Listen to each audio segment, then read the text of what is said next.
But noticeably, there were many key things that were not mentioned. And it's worth reminding the finance ministry and the government that these things are just as important as anything else. The black princesses are owed money. There was nothing about that. The black queens WAFCON participation, a congratulatory message would have been nice, because this is the first time the finance minister took to the stage or took to parliament to read the budget or say anything about sports since then. And we also know all the issues that they went through in trying to find their money and harassing government to pay their money.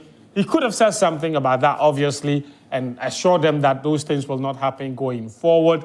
We have U17 AFCON for the black starlets.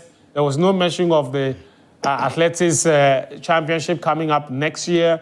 I mean, we talked about this on Friday. We are hosting a major athletics championship, possibly in May next year. There was no mention of it. There was no mention of the Commonwealth Games, which we will be participating in next year. And it's these are worthy of mention because they are just equally as important competitions, except for different sports, and all of that happening next year. So the Commonwealth Games, it's a multi-sport event, minus football. The African Championship is athletics. We know that they mentioned the World Cup, and that is football. But there are other football events. In fact, there's WAFCON next year, not just about the WAFCON 2023, WAFCON 2024, right? WAFCON 2024, where the Black Queens went and won bronze, but they are also participating in a WAFCON tournament next year.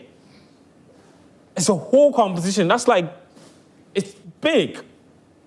And the fact that they didn't mention that is slightly problematic. So I think government needs to go, the sports minister needs to go back to cabinet and make sure that he forcefully makes the point to cabinet that these things are as crucial as anything else and get funds allocated for them.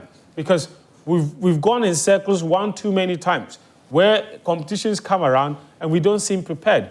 If you look at what happened at the last WAFCON, the reason the minister gave for why they couldn't pay the bonuses, one of it was that he said they had to settle emergency hotel bills. That stems from a lack of planning. Because if that was properly planned and properly budgeted for, we would not have all the hullabaloo over bonuses that we had in the last few months. So please, we appreciate all of the resetting that is happening within the government, but in the sports sector, massive reset is needed. A lot of it has to do with monetary planning. A lot of it has to do with infrastructure. Look, our stadia are in complete disarray because this is a new government. We know that infrastructure development means a lot to them. They've indicated that they are building 3 new stadia. Why was there no mention of the youth resource centers that the previous government came to promise and started and never completed? Because those resource centers are crucial. If we finish them, they would add a massive layer of infrastructure to our sporting landscape. I think that should have been mentioned. And I'm not saying allocate money to it, but I'm interested in what the government is doing about that. Let us know. It's very important. It's like there's just complete silence. The sports minister isn't saying anything.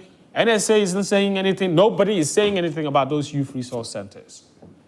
The secondary stadium, nothing. Cape Coast Stadium is now been abandoned. You know why? Because it's in complete disarray. When we first built it, we used to use it, and now it's an eyesore. What's happening to our existing infrastructure? We know the NSA boss is doing quite a decent job at the Accra Sports Stadium. We must give him credit for that. But that's not the only one. Tamale Sports Stadium, same thing. What's happening? We're not saying do everything now, but I want to know. What's the plan? So that's that.